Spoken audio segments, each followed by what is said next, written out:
I was a dancer that was asked to do a skeleton crew, and the skeleton crew is where the choreographer will assemble a bunch of people and teach them dance, choreography, numbers, whatever the situation calls for. And then they will see if those are viable to use in the project. So in this case, Lynne Hockney wanted to teach a lot of different ethnic dances of the period because there was such a mishmash of different ethnicities that were coming over on the ship. So she wanted Polish dancing and Irish dancing and Bulgarian dancing. And so she was teaching us all so that she could film that to take that back to James Cameron and say, hey, these are the things I'm thinking of for this big third class dance scene. And he said, get all those people and want them on my set. And I think there were 12 of us. There were 6 guys, 6 girls. And he said, I want them on my set. Titanic Talk with Nelson Aspen and Alexandra Boyd. Here we feature stories from the independent documentary Ship of Dreams, Titanic Movie Diaries, and everything else to do with the iconic ship. From James Cameron's epic groundbreaking movie to the history and legacy of Titanic herself. Join us and our special guests as we continue the 25th anniversary celebrations of Titanic. This is your first-class ticket to everything aboard the Ship of Dreams. I'm Nelson Aspen, and welcome to Titanic Talk, which, as you probably know by now, was spawned because of the documentary that Alexandra Boyd, my co-host, made, and Titanic Talk was sort of born out of that. Her documentary, if you haven't seen it, shame on you, but go to shipofdreamsfilm.com and we'll figure out how you can get to see it. But yes, Ship of Dreams, Titanic Movie Diaries is Alexandra's look back at the legacy and the phenomenon that was spawned from James Cameron's 1997 film. And one of the actors who appears as himself in Alexandra's film gets top billing because alphabetically his name starts with A and D. So he gets top billing and he's top for us, and Alexandra will have the honor of introducing him to you. Thank you, Nelson. Yes, today's guest is Kris Andersson, who's not just a talented actor. He's also was, and probably still hoofs a little bit, he was a dancer in Titanic and had the honor of twirling around in the third class dance scene, which of course is so popular with all the fans. Kris, thank you so much for coming and talking to us today. And I apologize ahead of time. I'm a little under the weather, which is why I sound like this. So I apologize, but we'll get through it. You're a dancer, not a singer. Don't worry about it. And also, I want to point out that Kris was one of my diarists in 1998 after the film won all the Oscars. I sat down with a whole bunch of us, like 27 of us, and said, we need to write this down. Write down your audition, working with Kate and Leo, working with Jim. What was it like? What has it been like to be part of this film history and this phenomenon for the last 25 years? But we can get into that a bit later. And I'm going to have you read some of your diary because it's so fun and so well written. But welcome and tell us, what have you been up to? What are you doing these days? Well, these days, and I discussed this a little bit in the film. I started backstory. I started selling Tupperware years ago, 22 years ago, and created it. As every actor has their ebb and flow. They work a lot, then they don't work, then they work a lot, then they don't work. And I have a lot of friends that were obviously waiting tables at the time, and I didn't want to do that. And so a friend of mine had a Tupperware party. I went. The woman was hilarious, and she was trying to sign everybody up. So I signed up, and I had a friend say, "Oh, you should really do this in character. This would be so great for you." And so I created this character called Dixie Longgate, who is a Southern, she's Alabama, 3 kids, 3 ex-husbands. She's a very, very funny woman, and started doing it just for shits and giggles, and started selling in people's living rooms, became the top selling Tupperware lady in the entire US and Canada, which is so ridiculous. And then a friend said, you should turn this into a show. So I did, put it together as a show, took it to New York and the New York International Theater, the Fringe Festival back in the day in 2004. That spawned an off-Broadway developmental run. The show ran off-Broadway in 2007. 2008, I started touring. and it's never stopped. So this year, aside from the COVID hiccup where everybody was shut down, nobody was in theaters, this will officially, we're about to launch our 16th season on the road, which is crazy. And we finish up this season with a run at the Kennedy Center. So it's Oh my kind of goodness. become this ridiculous a little engine that nobody saw coming, and it just runs and runs and runs. So it's a fun show. It's a show about women's empowerment, all told through the allegory of a Tupperware party. And But to go from a dancer, did you train quite as a youth in ballet and tap and modern dance? all those things. I was a trained dancer. I got to LA, went to school there, went to USC, and they had a bit of a dance program, but it wasn't very strong. But I went to school for acting. But because I was of the day when music videos were the big things and touring, Janet and Madonna and all these people were touring. They were all using dancers. And there were so many tours back in the day, so many industrials, so many, opportunities for dancers back then. I mean, there still are today, but it was just a different time. It was just when the floodgates were opening and dancers were being used for everything. I And had a so, friend who worked for Reba McEntire on tour as a dancer, and you wouldn't yeah. think of Reba McEntire as the kind of artist that would have background dancers, Right, but but she back in the did. day, that was the thing. Back in the 90s, literally anybody that opened their mouth to sing ended up having backup dancers. It became a thing. And it was great. And it's led to all the stuff that we have today with, So You Think You Could Dance and all these incredibly talented kids that can do things that I was never capable of doing. I mean, let's be honest. I watch it sometimes because I started my career as a dancer in the UK, very briefly, but I was at a very intense 3-year program, like right out of school, and I look at it now and I'm like, is that even called dancing? It's, my hips just ache watching an outward round kick now. I can barely watch it. It's so athletic. Going to be 3 old farts if we sit around talking about kids No. today. But I live across the street so from the Apollo Theater, and we go to amateur night at the Apollo, and there's nothing amateur about these young people. And I'm like, I thought we had talent when we were young, but nothing like what these children do today. They're really remarkable. Are you still dancing at all? Do you I don't teaching? dance that much anymore. I just don't have. There's no call for me to do it. But I still have a lot of dancer friends, a lot of friends from that era that I'm still connected with, and no, it's a fun piece of my background. But that led to Titanic. That's how everything opened for me. I was the white guy at the time. All the dancers, there was a big push for diversity and ethnicity and all this wonderful training and flavor from other cultures coming into the dance community, which was great. But that put me in a very specific category, which is like white guy who dances in period films. Okay. And that's what I did again and again and again and again. And I kept getting these, oh, you're going to be in the 1800s movie with a ballroom scene. I'm like, great, okay. So I kept doing those things, and one thing led to another, and I ended up meeting.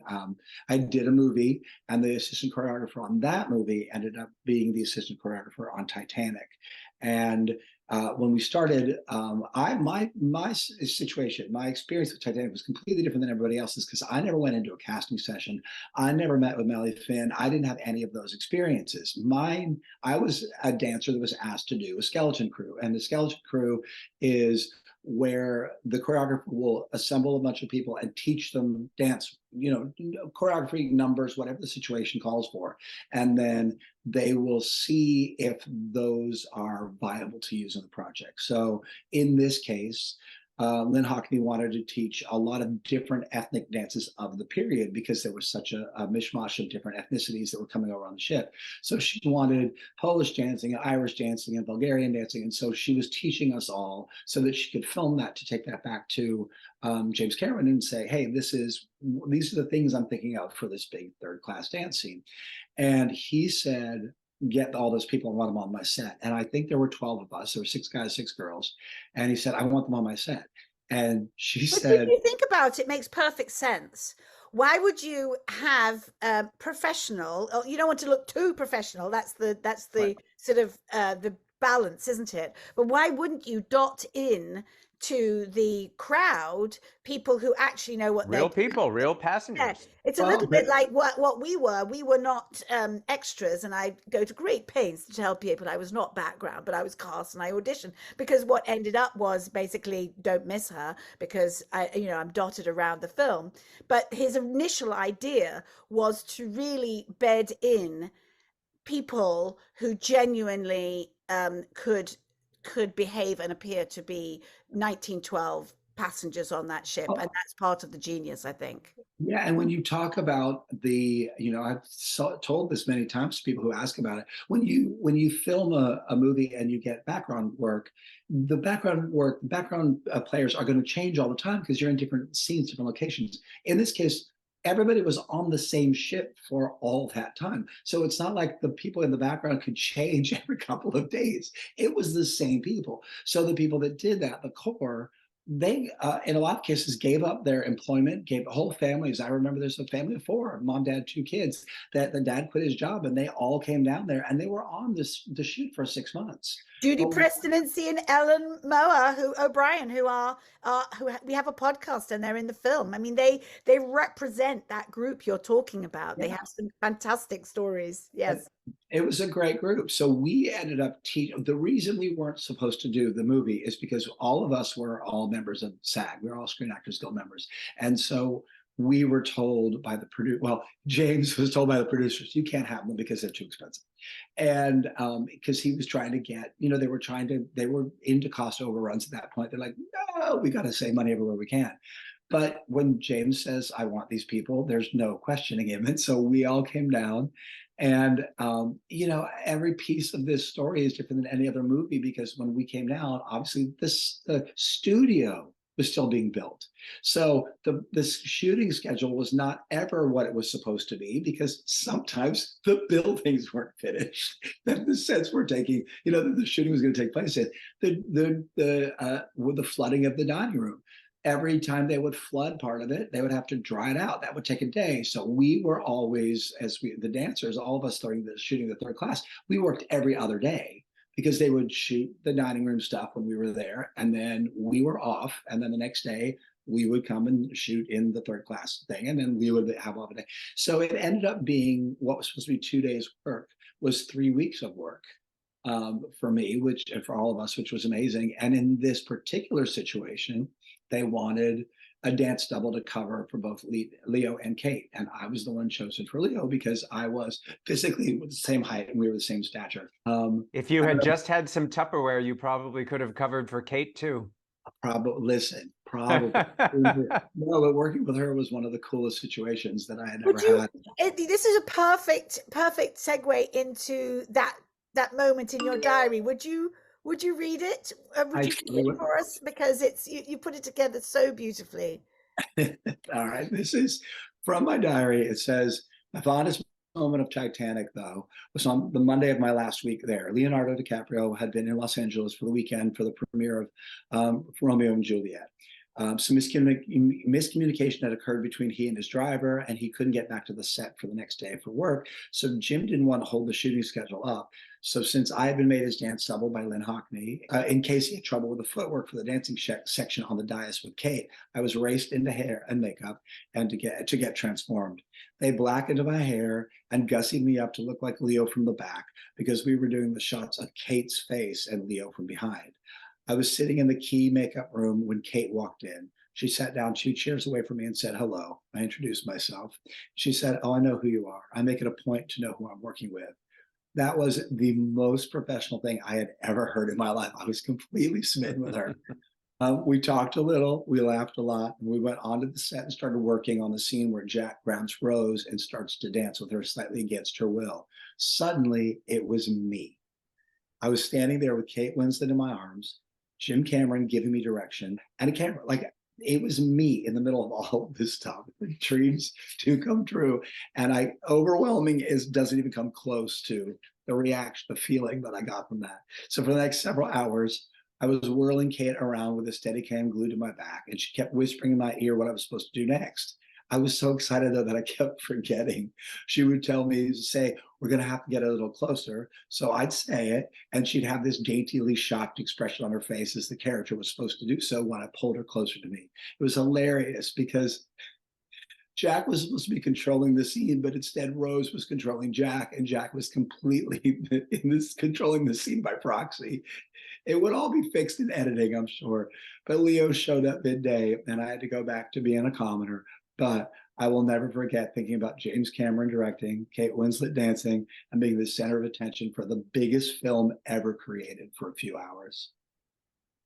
It's one of those things that when you think about it, because it's been so many years removed, I don't think about it in those terms anymore. But when you read it back and then you go back into that situation, it was truly exhilarating, but the scariest thing I've ever experienced. And I didn't have any context for it. It was my second film I'd ever done. And to have all that weight on your shoulders, with the studio looking at you, the director looking at you, the one who would become one of the biggest stars in the world from that movie, literally in your arms. And I had never seen a script. I don't know what was happening. And so I'm at a complete disadvantage. And they're all talking to me like I knew what I was doing. And they're like, do this, hold her. And Kate was extraordinary because she would just coach me the whole time, telling me what to do. And she could tell I just was like a fish out of water, just trying to figure out what am I supposed to be doing, because no one has given me any real substantive information.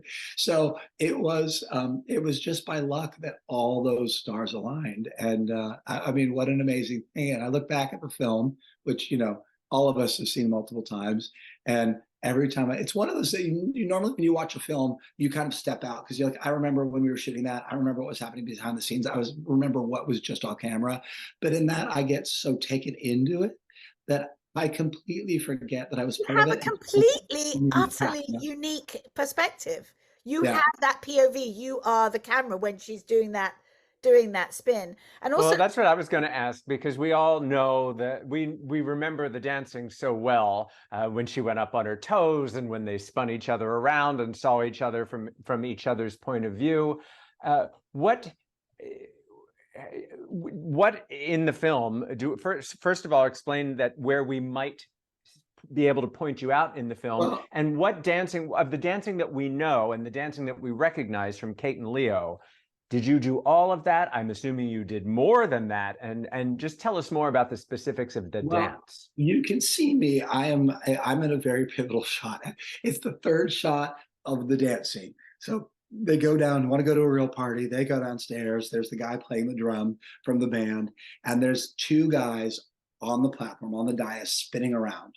And that is myself and Aaron Cash, one of the other dancers. And people remember it so vividly for some reason, that shot, because it's a very close-up shot of the two of us just sort of like hoofing around. And we shot a lot of stuff. Aaron is 6'2", he was huge. And I was 5'10", and I'm Leo's build. And so we had this one thing, and it's not in the movie anymore, but this one thing where he would jump into my arms and I would hoist him out, and then I would jump into his arms and hoist him out. It was one of the ethnic dances of that era. And I would jump in his arms and he could hurl me like a shot put, but he would jump in my arms. I'd be like, boom. And we kept having to shoot it over and over and over again because the second AD wanted to get, different coverage of it. And it was hilarious because after 5 or 6 times of me catching him and Aaron in my arms, it was like, and no, I was just, because he's a big guy. But where's Aaron now? I wonder where he is now. He's probably married with 4 kids. I think I had heard he's Australian. I think I'd heard he's back in Australia. I have lost touch with him, but I know people that know him. So the last I had heard is that he's back in Australia. Yeah, married with kids, doing the married with kids thing in Australia. But no, when you say it was an ethnic dance that you had learned that bit, do we know, was it a Bulgarian dance, an Irish dance? Do you know? To be honest, I don't recall. It was so long ago, and Lynne the choreographer was throwing so much stuff at us all the time that it got to be a bit of a jumble after a while. And because she wanted us matched together because she really liked our look together. And so she's like, "This is what we're going to do," and then she stuck up us on the dais, and because he was so imposing and we were so high in the. I mean, that set, it's got a very low ceiling. I mean, it was a room. I mean, that place was so claustrophobic, filled with smoke. Everybody was coughing the whole time. Nobody could see anything because it had to look that certain way. So there was constantly pumping smoke in to kind of diffuse the light, and it was this hot, gross, sticky. We're in the 3 layers of wool because obviously it's the middle of the winter in the Atlantic, and so we're shooting in Mexico, and we're like, oh, it was so gross, but we just kept doing our thing and doing our thing. And but so I'm not really sure what the ethnicity of that dance number was, but you could see me in there. And then because once you recognize me from that, you'll see me popping up constantly. And there's some really funny things that we shot right after I was dancing with Kate, that Leo came, they got me back into my regular hair and makeup, and there's all these shots of Leo and Kate, and I just we keep crossing as we're doing this big dancing. We're like chaining with each other, and I'm like, I was just you. Where were you? I was, So there's tons of those little things in the film. What was the interaction you experienced with Leo? With Leo was very little because, obviously I was working as his double when he wasn't there. So I just had a little bit of interaction with him afterward, where I was introduced to him by James, and, Kris covered for you, and this is the stuff he did. Is there any questions you have that we need to match things? And then they just shot all the fronts. But Kate obviously was in my arms for so long that Kate was able to kind of push him into position. So they were able to do a lot without me. I spent, but hours with Kate Winslet in my arms. So that we ended up laughing our asses off the whole time. She's very funny. And although did she really go up on her toes? Did she really? Yes, actually she did. She did. Now I will say there was a dance double for her named Julene Renee, who was amazing. But Kate had a dance background. So Kate really didn't need Julene to do anything. But I will say, okay, a little behind the scenes, right out of frame, there was a ballet bar. So she pushed herself up on her toes. So those are Kate's toes. That is a real thing, but she doesn't do it unassisted. I have to say, I see that every time. And I'm like, there's not a dancer in the world who has that strength to literally balance on their toes. You need point shoes to do that. But the point is made. Yeah. Well, I was also wondering just about the dances that we see, if you had performed those when you were filling in for Leo. Yeah, just spinning around, just what we associate with Jack Dawson dancing. Yeah, we were learning all kinds of stuff. I did all of his stuff.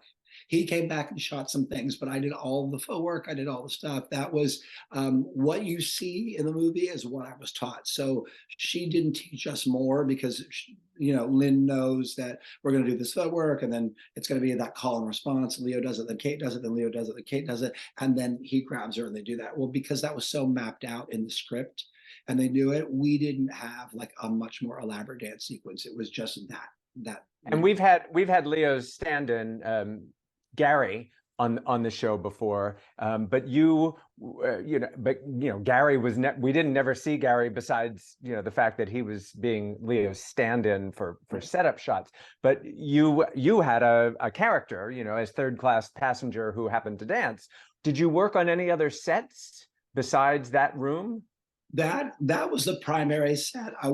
They did show me on a couple of other things. I'm mostly cut out of it because we were there so long. I just wondered if maybe you were, were you in the crowd that got locked out behind the gates? There were some of those situations where they just wanted. Normally, that would have been just the core, but they wanted some of us because we were there. They're like, we can use, why not? So they would have us fill in and just kind of be part of the crowd in the background. So yeah, there's a couple of things in there that, Alexandra knows it's one of those, you're in it all over the place, but you're completely invisible most of the time. Listen, though, meeting these fans, we know where we are, of course, and the fans who've watched, every frame of this film, they know too, hundreds of times. Yeah. It's always a wonderful surprise in addition to having made the film, when they're like, oh yeah, I knew exactly who you are. That's why we put Fabian, the cinematographer, in the documentary. because he started, we'd be driving somewhere. He'd be like, oh yeah, I watch Titanic every New Year. I'm a filmmaker because of James Cameron. I'm like, what? And then he started to talk, unravel that day that you showed up to film an interview. He said, I thought I was just coming to interview some people. And then I was like, wait a minute, I recognize her and he's the person. And oh my goodness, this is people from Titanic. And it kind of blew his mind.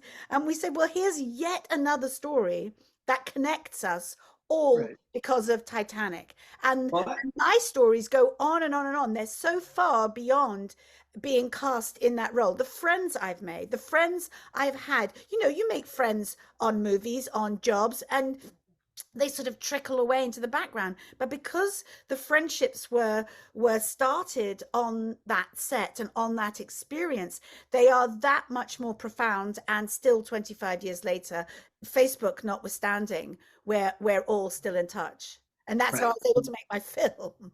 That's what's so great about this movie. It left such a mark. I mean, I was doing a bunch of movies around that time, and I don't know that I'm connected with anybody on any of the other projects I worked on, but this one in particular, because it means so much to have been on it, but it means so much in sort of the zeitgeist of the world, how much it affected people.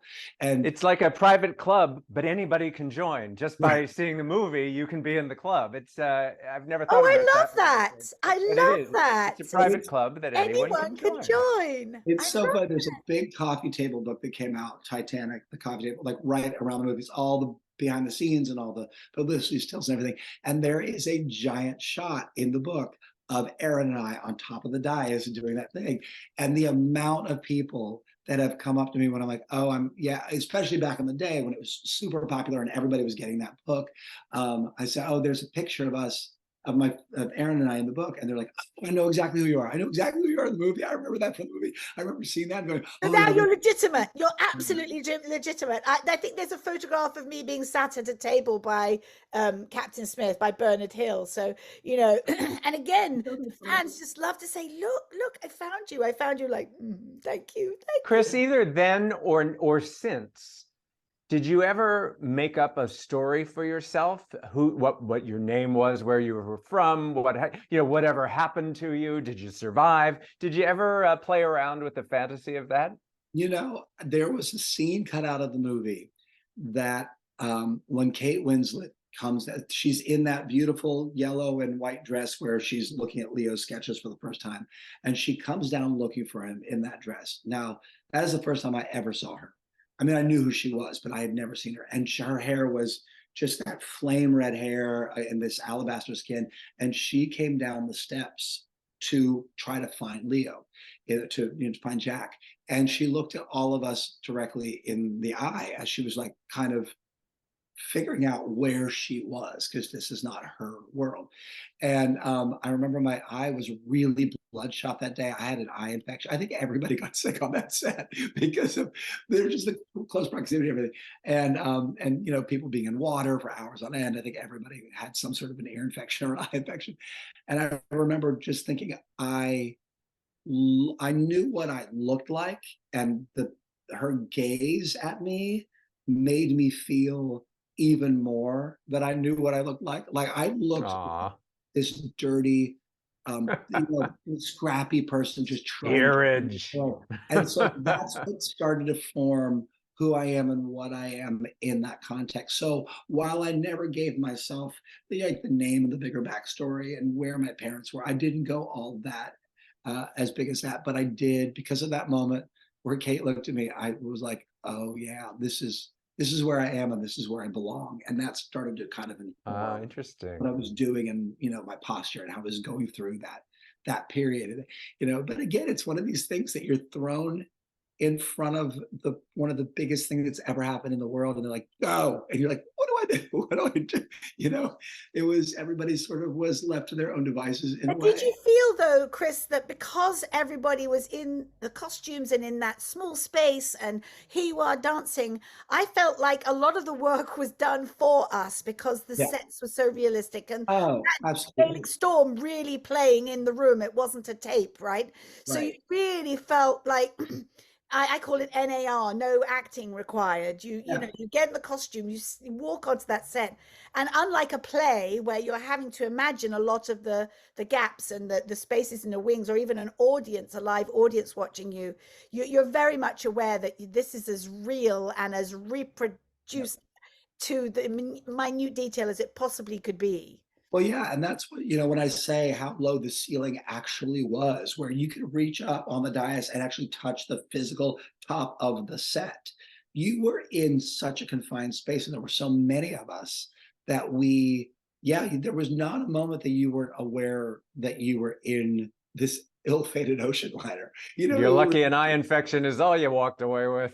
Right. But we had to keep each other laughing because the days were so long, and there was some tension on the set because Cameron is a very specific director. He knows what he wants, and when people get in the way of that, it like there was, if something would happen, there was times that it would get tense. So everybody around was so great to we just made ourselves laugh, including Kate and Leo. I mean, we would laugh so hard with stuff just to keep ourselves sane, because because we knew what we were shooting. We knew this is a movie about all these people that died horrifically, and so you have to keep the mood a little light, and you have to find things that make you laugh. There was one gal on the set, one of the core extras, who was so funny, and her hair was enormous, and it was just this wig, and it was just put up in this giant, just pins just stuck in it to just get it off of her neck.